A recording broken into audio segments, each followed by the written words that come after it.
João 4, mais uma vez, boas-vindas aos irmãos e amigos que nos assistem pela internet, o site www.comunidadeatos.org.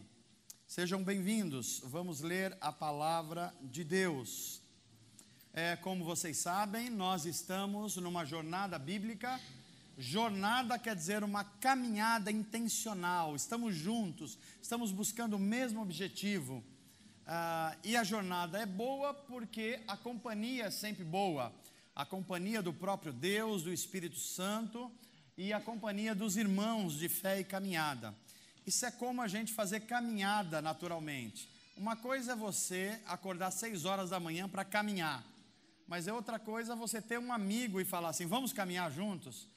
Aí o peso fica mais fácil da gente lidar, a gente acorda juntos, né, César? Fica mais gostoso a gente caminhar. E é por isso que nós estamos nessa jornada bíblica. E hoje o nosso tema é adoração. Adoração, sua vida precisa refletir a glória de Deus. Terceiro tema, o culto temático, o primeiro foi comunhão. Na comunhão nós aprendemos que a vida espiritual, a vida eterna começa de fato quando nós fomos incluídos no corpo de Cristo. Não pode haver vida eterna, a vida trazida por Jesus, a menos que a gente esteja incluído no corpo de Cristo, a igreja do Senhor. Depois nós aprendemos que após o Senhor nos salvar, Ele espera que a gente cresça espiritualmente. Que a gente cresça no conhecimento da palavra de Deus, que a gente cresça na experiência de oração, que a gente cresça no uso dos dons, que a gente cresça na generosidade, enfim, que a gente cresça em todas as áreas da vida. E hoje chegamos ao terceiro culto temático, adoração, sua vida precisa refletir a glória de Deus. Vamos ler a palavra do Senhor. João capítulo 4, verso 1 em diante, que diz assim: os fariseus ouviram falar que Jesus estava fazendo e batizando mais discípulos do que João, embora não fosse Jesus quem batizasse, mas os seus discípulos. 3. Quando o Senhor ficou sabendo disso, saiu da Judeia e voltou uma vez mais à Galileia. Era-lhe necessário passar pela região de Samaria. Assim chegou a uma cidade de Samaria chamada Sicar, perto das terras que Jacó dera a seu filho José. E havia ali um poço, o poço de Jacó. E Jesus, cansado da viagem, sentou-se à beira do poço. Isso se deu por volta do meio-dia. Note que meio-dia não é uma hora comum no texto bíblico, faz muito sentido. Verso 7. Nisso, ao meio-dia, veio uma mulher samaritana tirar água. Disse-lhe Jesus, me dá um pouco dessa água. Os seus discípulos tinham ido à cidade comprar comida. A mulher samaritana lhe perguntou, como o Senhor, sendo homem, judeu, pede a mim, uma mulher samaritana, água para beber? Pois os judeus não se dão bem com os samaritanos. Verso 10. Jesus lhe respondeu, se você conhecesse o dom de Deus, e quem está lhe pedindo água, você teria pedido, e ele lhe teria dado água viva. Disse a mulher, o Senhor não tem com que tirar água, e o poço é fundo, onde pode conseguir essa água viva? Acaso o Senhor é maior que a nossa religião, que o nosso pai Jacó, que nos deu o poço, do qual ele mesmo bebeu, bem como os seus filhos, o seu gado? O Senhor é maior que tudo isso? Verso 13, Jesus responde, quem beber dessa água que você está falando, terá sede outra vez, e de novo. Mas quem beber da água que eu lhe der, nunca mais terá sede. Ao contrário, a água que eu lhe der, se tornará nele uma fonte de água que jorra para a vida eterna. E a mulher lhe disse, Senhor, dê-me dessa água, para que eu não tenha mais sede, nem preciso voltar aqui para tirar água. E ele lhe disse: vá, chame o seu marido e volte. Não tenho marido, Senhor, respondeu ela. Disse-lhe Jesus: você falou corretamente, você foi sincera, dizendo que não tem marido. O fato é que você já teve relacionamentos, teve 5, e o homem com quem você vive agora não é marido. O que você acabou de dizer é tudo verdade. Disse a mulher: Senhor, eu vejo que além de tudo o Senhor é profeta. Nossos antepassados tentaram viver um estilo de vida de adoração neste monte, o Monte Gerizim. Mas vocês, judeus, dizem que é Jerusalém o lugar onde se deve adorar, no Monte Sião. E Jesus declarou: acredite em mim, mulher, está próxima a hora em que vocês não adorarão o Pai nem neste monte, nem em Jerusalém. A geografia não vai ser importante. Vocês, samaritanos, adoram o que não conhecem. Nós, os judeus, adoramos o que conhecemos, pois a salvação inicialmente vem dos judeus. No entanto, está chegando uma hora, e de fato essa hora já chegou, em que os que adoram, os que refletem a glória de Deus com a vida, os verdadeiros adoradores, adorarão o Pai em espírito e adorarão o Pai em verdade. São estes os adoradores que o Pai procura. Deus é espírito, e é necessário que os seus adoradores o adorem em espírito e em verdade. Disse a mulher: eu sei que o Messias, chamado Cristo, está para vir. E quando ele vier, ele vai explicar tudo isso para nós, o que é adoração, como adorar, aonde adorar. Então Jesus declarou: mulher, eu sou o Messias, eu, este que estou falando com você. Amém. Vamos orar? Pai, dá-nos essa experiência, como foi dada a essa mulher no poço de Jacó. Que no meio das nossas sedes, ansiedades, medos, a gente beba dessa água que sacia o coração, que acalma a mente e que nos dá uma verdadeira sede pelas coisas do Teu reino, que nos dá uma verdadeira perspectiva dos relacionamentos humanos e que nos faz reconhecer que o Messias não é aquele que virá, ele já está no meio de nós, entre nós. Aliás, o Espírito dele já habita dentro do nosso ser. Em nome de Jesus, lava-nos com a tua palavra e nos dá de beber dessa água viva, essa água que jorra para a eternidade. Em nome de Jesus. Amém. Jornada bíblica, começamos com comunhão. Você faz parte de um corpo, a menos que você entenda que a sua vida não é uma vida isolada e que você foi chamado para viver como um povo santo, um povo modelo para a sociedade, um povo que tem uma mensagem, um povo que traz a mensagem do Messias, um povo que fala dos valores do reino de Deus. Até que isso esteja internalizado dentro de você, você deve se perguntar se você já passou por uma conversão legítima.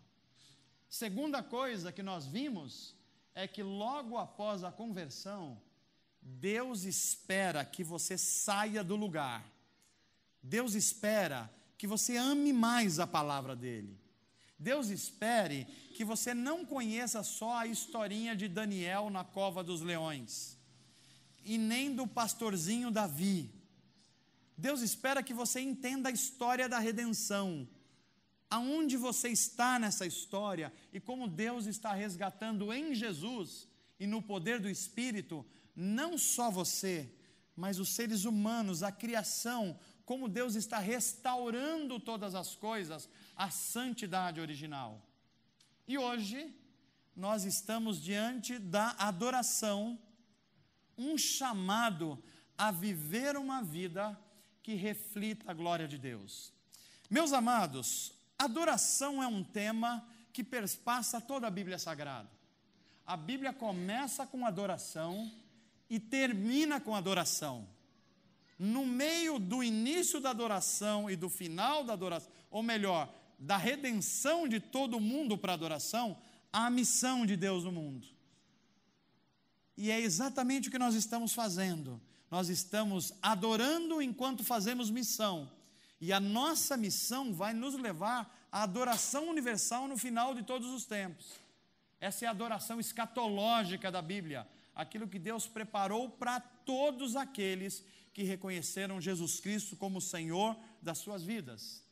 E se a Bíblia fala de adoração do começo ao seu fim, é importante que a gente entenda o risco de se perder uma vida de adoração. Olhe para o primeiro casal na Bíblia, Adão e Eva. Olhe para a beleza da vida deles no capítulo 1 e 2 de Gênesis. Olhe para Deus com tanta afinidade com eles e eles com tanta afinidade com Deus, que Deus olha para eles e fala assim: olha, vocês têm tanta comunhão comigo e esse estado é tão belo e perfeito, que eu vou fazer de vocês um vice-regente da criação.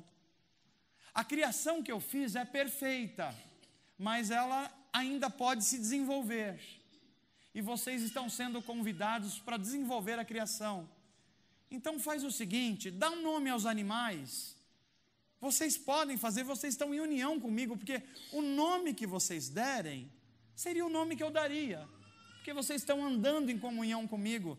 A vida de vocês reflete adoração. Agora olhe Gênesis 3. Em Gênesis 3, essa comunhão foi rompida. E agora nem o homem nem a mulher estão mais em comunhão com Deus, porque quando eles pecam, Deus fala assim: Adão, o que você fez? Por que você abandonou a vida de adoração? Olha onde você foi parar, Adão.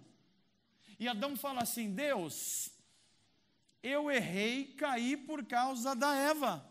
E Deus olha para Eva e Eva fala assim: olha, eu errei e caí por causa da serpente.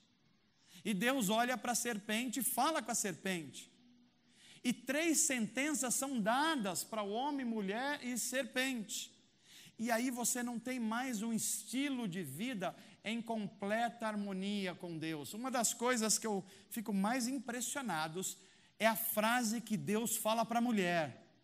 Olha a quebra da adoração e o perigo e o risco que é. Deus olha para a mulher e fala: a partir de agora, a coisa mais nobre que você pode fazer, que é trazer a vida à luz de uma criança, vai vir com dores. E mais, o teu prazer será para o teu marido. Essa frase é muito forte na Bíblia Sagrada. Essa frase tem muitas implicações.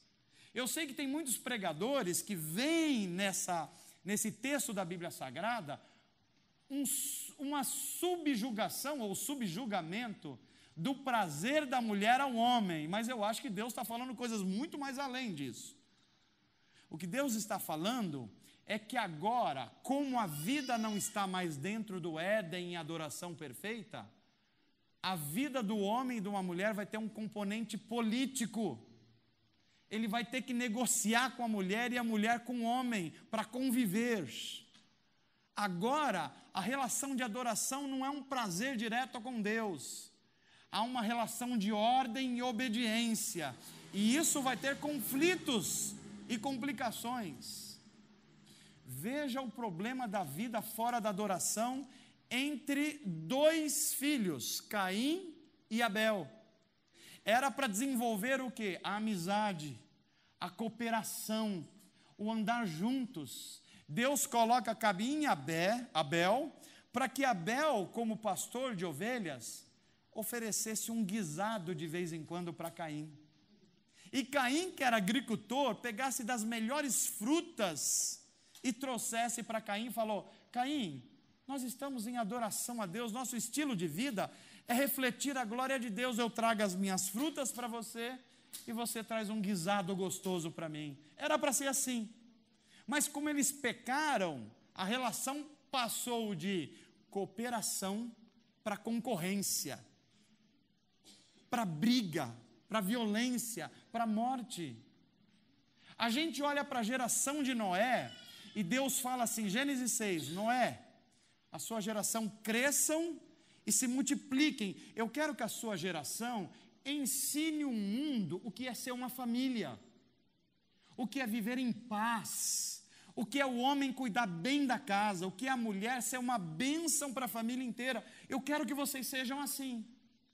Mas a geração de Noé não vive uma vida de adoração. E em Gênesis 11, Torre de Babel, a gente vê não eles se espalhando para crescer em diversidade na terra. Eles querem ficar juntos, querem concentrar poder, querem viver um grupo só em detrimento da bênção do Senhor para toda a terra, para todas as nações, para todos os povos. E Deus pune eles. Gênesis 12, Deus chama um homem porque Ele quer formar uma nação. Ele fala, Abraão, eu estou chamando você, porque eu vou fazer de você um grande povo, Israel. Para quê, Deus? Eu quero ter uma nação modelo, uma nação que exerce a justiça, uma nação que não tenha pobreza entre eles, uma nação de sacerdotes que sacrifiquem em louvor e adoração a Deus e ensine o mundo a adoração. Eu quero uma nação assim, é a nação vivendo em adoração, mas eles falham. E você conhece a história de Israel até o exílio e todos os males que decorreram disso. Deus cria seres humanos, sociedades, nações, para viver um estilo de vida de adoração que reflita a glória de Deus. Mas o homem se rebela contra Deus. Mas o que é belo na Bíblia Sagrada, meus irmãos e irmãs, que a graça de Deus veio ao nosso encontro. Porque mesmo no meio do pecado, pecado de descendência de Noé, pecado de Caim, pecado de tanta gente, Deus chama um homem para andar com ele, e é um dos personagens que eu gosto muito na Bíblia, o nome Enoque. A gente não conhece muito sobre ele, a gente sabe que ele é parente de Noé, e a gente não tem muitas mais informações, mas a Bíblia diz assim, Noé viveu uma vida refletindo a glória de Deus. Deus amou tanto Enoque, Deus amou tanto a Enoque, que chegou uma hora que Deus falou, Enoque, eu amo tanto você, e você entendeu tanto a vida que eu quero que um ser humano viva, que eu vou recolher você, vem andar comigo aqui, vem ficar perto de mim. E Enoque é trasladado, Enoque não morre, simplesmente não morre, ele vai viver com Deus sem morrer. A gente olha mais para frente um profeta, Elias. Elias andou com Deus de tal forma que ele dava ordem para a natureza e a natureza obedecia. Ele mandava chover, chovia, mandava parar de chover e parava de chover, porque ele refletia a glória de Deus. E Deus amou tanto Elias, que Deus recolheu ele também. Falou, não, Elias, você já entendeu. Tem outros que precisam viver ainda, por exemplo, Matusalém, precisa viver 900 e tantos anos para ele aprender. Você já aprendeu, Elias, pode vir morar comigo, você já entendeu a eternidade. E a gente vai vendo mais para frente, no meio de tantos reis corruptos em Israel, Deus chama Davi. Aí você vai falar, pastor, eu não entendi, porque o Enoque Deus trasladou, o Elias Deus trasladou, e Davi Deus não trasladou. Você tem razão, mas Deus deu uma promessa para o rei Davi, que a descendência dele nunca teria fim. Olha que coisa impressionante. Davi, você aprendeu a andar comigo, e mesmo diante dos seus pecados, dos seus erros, eu vou dar a você o que eu não dei para ninguém. Sempre haverá um rei em Israel da tua descendência. Que coisa maravilhosa, a aliança de Deus com o ser humano.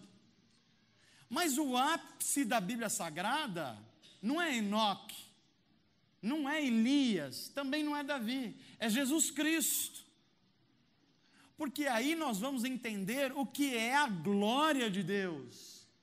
Porque, gente, o que é adoração? Adoração não é apenas o período que nós ficamos cantando aqui. A música é uma ferramenta para adoração. A gente poderia adorar aqui sem instrumento nenhum, sem canto nenhum, e ainda assim poderia ser uma adoração legítima. Então, o que é adoração conforme a Bíblia Sagrada? Adorar é reconhecer Deus como a fonte da vida e de todo bem. E quando a gente reconhece Deus como fonte da vida e de todo bem, a gente se rende a nossa vida para adorar e para refletir a glória dele no mundo. Isso é adoração. Adoração só pode acontecer quando eu me rendo, quando eu reconheço Deus, eu só estou aqui porque o Senhor está me dando vida.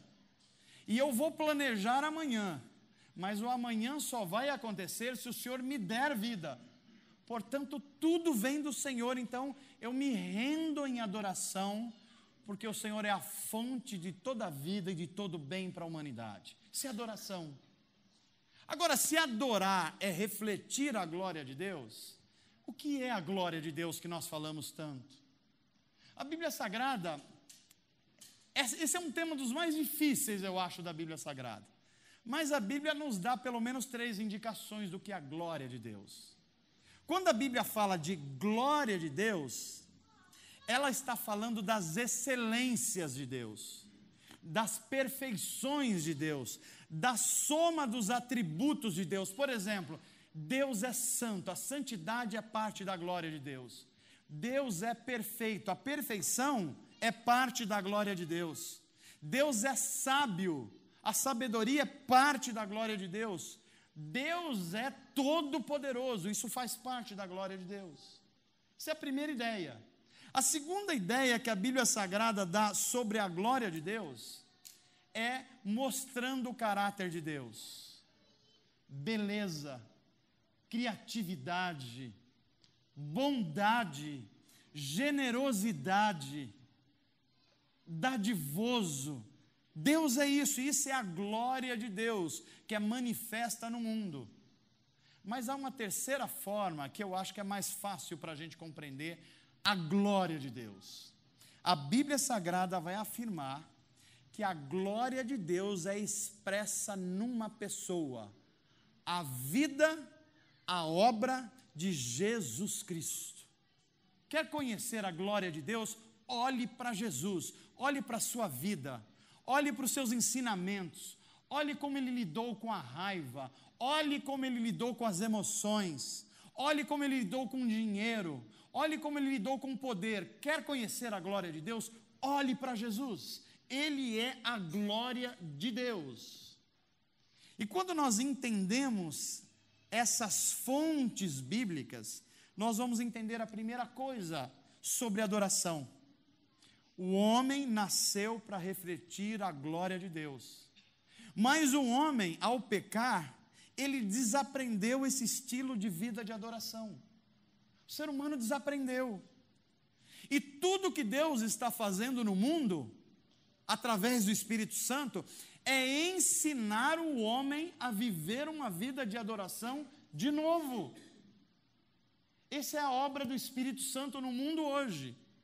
Há muitas evidências de que a gente desaprendeu. Eu citei algumas aqui. Homem e mulher vivia de um jeito antes de Gênesis 3. Sem o estilo de adoração, passou a viver de outro, desaprendeu. Irmãos deviam se amar e cooperar. Isso é a vida de adoração. Depois do pecado, virou guerra, virou suicídio. E a gente vai tendo várias evidências. A nação de Israel era para ser uma nação de sacerdotes que ensinavam as nações a adorarem a Deus. Falharam. Viveram poder pelo poder, falharam. E a Bíblia Sagrada vai ensinando que nós estamos num caminho de aprendizado. Agora, olha a segunda coisa que eu gostaria de falar a vocês sobre o que é adorar, refletindo a glória de Deus. É que o Espírito de Deus está trabalhando na igreja e no mundo hoje para trazer todas as coisas à adoração universal. Preste atenção nessa obra silenciosa do Espírito Santo no mundo. Deus escolheu como se fossem grupos para restaurar a adoração. O primeiro é o ser humano, a pessoa humana individualmente. Como vive um ser humano que não adora a Deus? O ser humano que não adora a Deus vai adorar qualquer outra coisa, inclusive ele mesmo. O ser humano que não reaprende a adorar a Deus, ele vai adorar um carro, ele vai adorar uma carreira profissional. O ser humano que não adora a Deus, ele vai adorar possuir coisas. O ser humano que não adora a Deus, ele vai tentar ter um intelecto privilegiado para saber mais e se orgulhar mais do seu saber. Isso é a vida sem adoração. Agora, Jesus disse que o seu reino não era desse mundo. E que quando ele transformasse o ser humano, ele não ia fazer uma reforma no ser humano.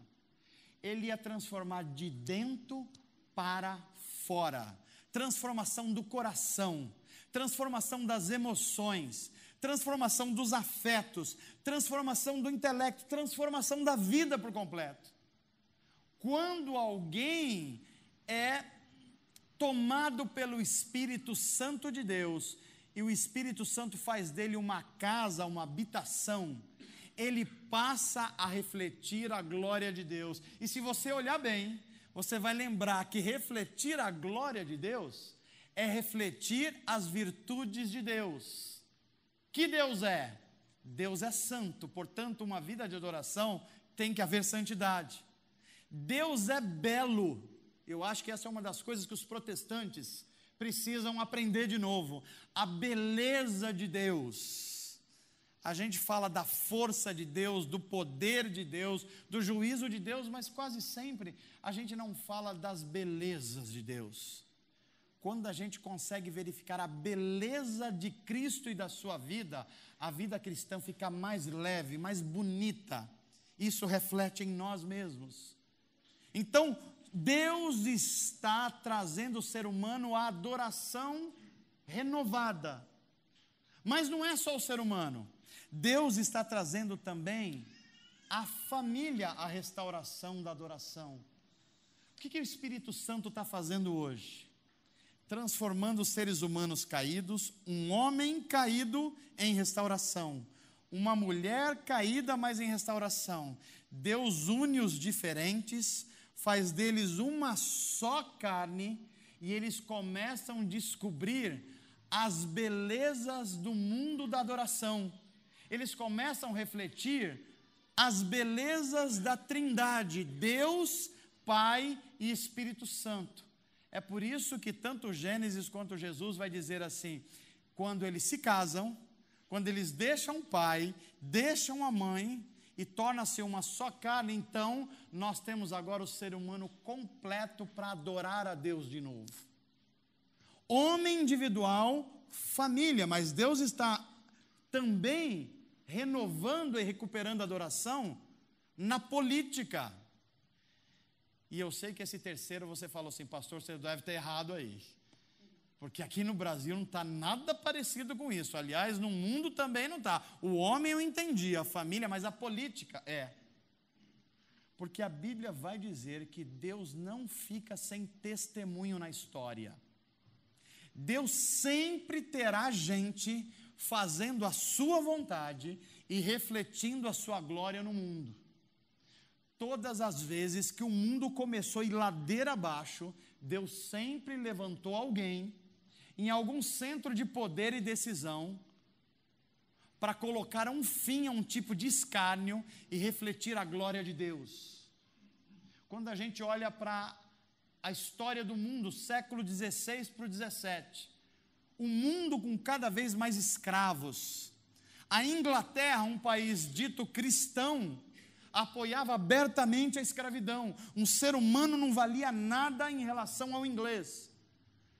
Mas Deus levanta um homem chamado William Wilberforce. Leiam a história desse homem. Esse homem entendeu o que é isso aqui, olha. Ele, quando olhou para a vida dele, rico, inteligente, super bem estudado, ele falou assim: o que é que eu vou fazer com a minha vida? E o Espírito Santo veio sobre ele.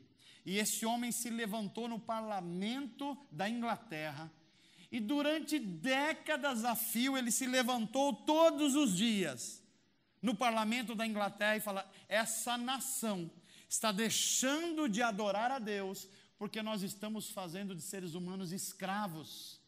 E o ser humano é a imagem de Deus. Segundo dia, William Wilberforce, de novo, semana após semana, até que esse homem chegou no momento que ninguém mais aguentava ele falar. E disseram assim: olha, o que a gente vai fazer com esse homem? Ou a gente mata ele, ou a gente vai ter que ouvi-lo. E Deus protegeu esse homem. Antes dele morrer, o tráfico de escravos e a aprovação de escravos na Inglaterra e nas colônias da Inglaterra tinha mudado num período curto de tempo que até hoje os historiadores não conseguem explicar tão bem. Por quê? Porque alguém decidiu refletir a glória de Deus no mundo. Alguém decidiu viver uma vida de adoração a Deus. Você conhece a vida de Martin Luther King. Você conhece a vida de missionários da América Latina. Você conhece gente que evangelizou a Índia e a África. Por quê? Eles abandonaram as falsas seguranças do mundo e falaram assim: eu vou viver para refletir a glória de Deus no mundo. Deus não fica sem testemunho na história. Terceira coisa que eu gostaria de falar a vocês hoje é que Jesus veio para restabelecer a adoração em todas as áreas da vida. Isso fica muito evidente no texto que nós lemos nessa noite. É por isso que eu disse a vocês que Enoque não é o ápice da verdadeira adoração. Elias foi fantástico, mas ele não é o ápice, nem Davi. Quando a gente olha para Jesus, a gente começa a ver que a glória de Deus, de fato, estava refletido nele. Preste atenção como na conversa como uma mulher, há 2000 anos atrás, Jesus está colocando o mundo em ordem. Não é só o mundo de uma mulher, é o mundo inteiro em ordem. Veja a história. Jesus está andando por cidades da Palestina, ele está indo de um lugar para o outro, e no meio do caminho dele tem a região de Samaria. Meio-dia, ele para, vê uma mulher num poço, e começa uma das conversas mais importantes da história da humanidade. Eu não estou exagerando, porque Jesus Cristo está colocando uma série de coisas no lugar. E a conversa começa assim: Jesus olha para a mulher e fala assim: olha, eu estou com sede. Você pode me dar um pouco dessa água que você está tirando? E olha as instituições falidas por causa de uma vida que se recusa à adoração. Primeira resposta da mulher: como pode o Senhor, sendo homem, pedir alguma coisa a uma mulher? Olhe para Gênesis 3 o que aconteceu com o homem e com a mulher que viviam em adoração a Deus. E agora olhe para Jesus falando com a samaritana e a ideia que ela tinha entre homem e mulher. Jesus começa a falar com essa mulher. E nas falas de Jesus a gente começa a ver uma coisa. Jesus restabelece o valor e a dignidade do homem masculino e da mulher feminino. Porque Jesus fala diretamente com ela, fala olhando nos olhos dela e considera ela um ser humano legítimo, com a mesma dignidade que Deus fez o homem, Deus também fez a mulher. Amém, gente? Amém. Toda forma diferente dessa é uma tentativa de fugir da ordem da bênção de Deus. Olha o mundo que a gente está vivendo. O homem perdendo o seu papel de dignidade. Por isso que a gente está tendo tanto crise familiar. E a mulher também perdendo a sua dignidade como mulher. Mas Jesus olha para a mulher e fala assim: eu sou homem e você é mulher. Eu sou homem e tenho dignidade dada pelo Criador na minha forma humana. Você é mulher e Deus ama você do mesmo jeito. Amém? Vocês homens, vocês são amados por Deus. Eu queria dizer isso para você hoje. O homem é mais devagar. Agora, olha só eu falar com as mulheres. Mulheres, vocês são muito amadas por Deus.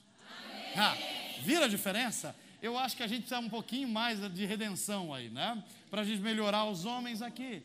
Deus restabelece o valor da mulher. Em Cristo a mulher tem dignidade.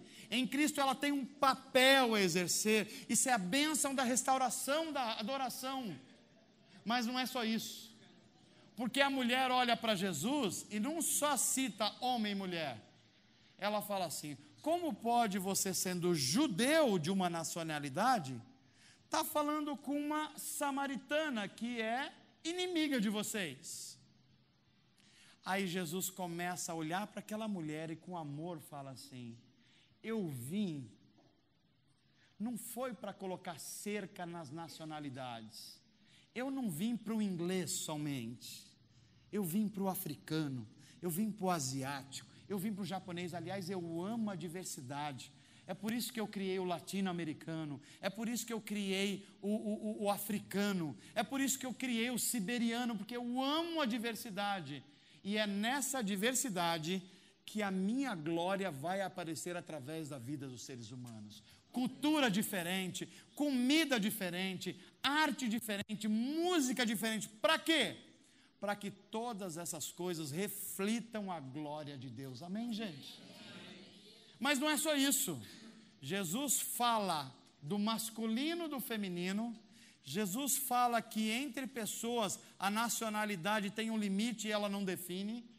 Mas a conversa de Jesus continua. E Jesus fala assim: olha, já que você está aqui, vai lá e busca o seu marido para a gente conversar juntos.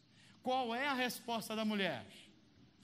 Eu não tenho e não tinha mesmo. Porque o papel de homem e mulher, de marido e esposa, em adoração é um.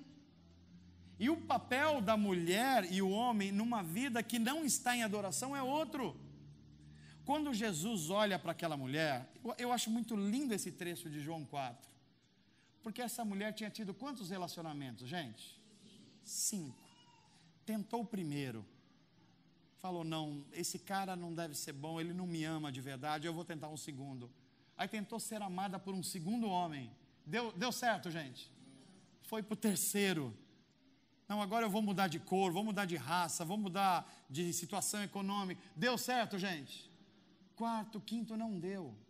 Mas o olhar amoroso de Jesus despertou uma coisa naquela mulher que ela não tinha visto em nenhum homem na sua vida. Porque Jesus a amou profundamente. E quem é amado por Jesus tem o seu interior transformado. Amém, gente? Jesus olha para ela e fala assim: ó, você falou a verdade. Porque no pecado, no sistema sem a graça, sem o perdão, uma vida que não adora, um casamento que não adora, uma família que não adora, que não reflete a glória de Deus, o caminho é exploração mesmo. O homem vai explorar a mulher e a mulher vai explorar o homem. O homem vai fazer da mulher um objeto sexual. A mulher vai fazer do homem um pagador de contas. Esse é o sistema sem adoração. Mas quando a adoração faz parte da vida, o papel do homem é amar e proteger a mulher. Isso é adoração. E o papel da mulher é dar segurança ao homem para que eles vivam um equilíbrio de relacionamento onde os afetos são curados dia a dia, refletindo a glória de Deus no mundo. Mas não termina aí, porque a mulher olha para Jesus e falou: olha, Jesus, eu acho que o senhor é profeta, porque o senhor já revelou umas coisas, e aliás eu estou com medo do que o senhor vai revelar. Tem hora que a gente está assim, não está não, gente? A gente fala assim: Deus fala comigo, Mas quando vê alguém falar assim, assim diz o Senhor, pega leve aí, Senhor. Só fala algumas coisas, as outras não precisa, que está tudo certo. Mas essa mulher não ficou com esse medo, não. Porque quando ela falou, eu vejo que o Senhor é profeta. E Jesus falou, você já começou a entender. Porque eu vim não só restaurar o homem e a mulher. Eu não vim só restaurar a família. Eu não vim só restaurar uma nação. Eu sou um Messias. Eu vim restaurar a adoração de todas as áreas do ser humano e todas as áreas das comunidades humanas. Eu vim trazer os seres humanos de novo para refletirem a glória de Deus perdida na vida deles. Eu vim fazer aquilo que ninguém mais fez. Inclusive, eu vim para renovar e restaurar a verdadeira religião. E Jesus olha para ela e diz assim, você acha que a verdadeira adoração é na sua denominação em Samaria? Você acha que a verdadeira adoração acontece na igreja batista?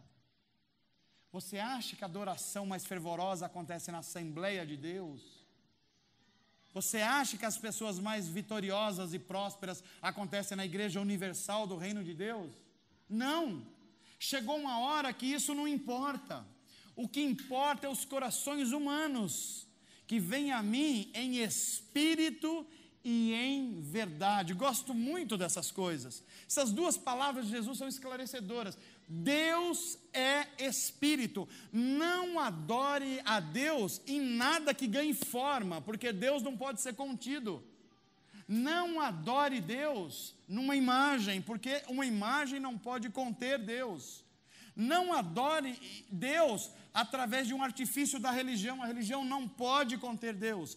Deus é espírito.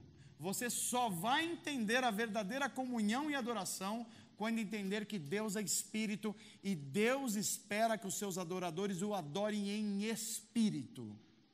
Mas ele diz também, Deus requer que a adoração seja em verdade.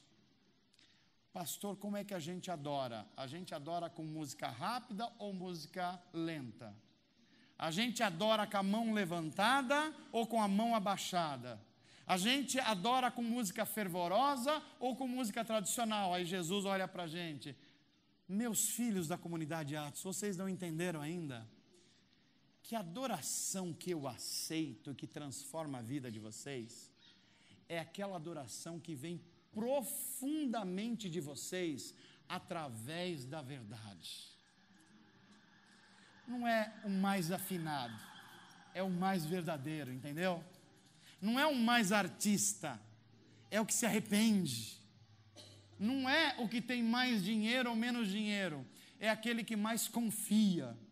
Essa adoração verdadeira, essa adoração que flui da palavra de Deus. A adoração verdadeira é aquela que consegue refletir mais a glória de Deus no mundo. Veja que Jesus coloca as coisas de cabeça para baixo. Se eu perguntar para vocês aqui hoje, qual é o cantor gospel mais conhecido do Brasil? Eu nem sei o que você vai falar. Pode ser que você se confunda e chame o Pablo Vittar. Aí eu vou ficar preocupado. Eu não sei o que você vai falar. Mas para Deus, não tem nada a ver com isso. Para Deus, o cantor que ele está mais com os olhos é aquele que reflete a glória dele. É onde aparece mais generosidade, é onde aparece mais humildade, é onde aparece mais desprendimento, é onde aparece mais serviço ao próximo. É esses os adoradores que Deus procura, aqueles que o adoram em espírito e em verdade e reflete a glória de Deus no mundo. Quer saber se você é um adorador em espírito e em verdade? A glória de Deus está refletindo em você no mundo? As pessoas estão querendo Deus porque olham em você esse testemunho de Deus na vida? Se isso não estiver acontecendo, precisa começar a acontecer. E sabe o que é mais gostoso? E eu termino a minha mensagem de hoje. É que Jesus Cristo disse, eu vou para o Pai. Eu sou a glória de Deus. Vocês deveriam estar olhando para mim, para organizar a vida de vocês. Eu vou, porque eu preciso ir. mas eu vou mandar a vocês um outro Consolador, o Espírito Santo, e ele vos ensinará todas as coisas, e vos lembrará como é viver uma vida que reflete a glória de Deus. É por isso que a igreja não pode prescindir do poder do Espírito Santo. É por isso que a sua vida não pode prescindir do poder do Espírito Santo. É por isso que há coisas que só vão mudar em você quando você se deixar ser um templo do Espírito Santo. E a adoração não vai ser mais o que você canta, a adoração vai ser a sua própria vida. Aí a gente canta assim: vem Espírito de Deus, o meu coração é o teu altar. Não é o púlpito da igreja, não é instrumento que a gente toca, são apenas ferramentas, mas o meu coração agora é habitação tua. E quem tem o coração habitado pelo Espírito Santo, a glória de Deus começa a refletir na vida. Amém, gente? Vamos falar com Deus a respeito disso?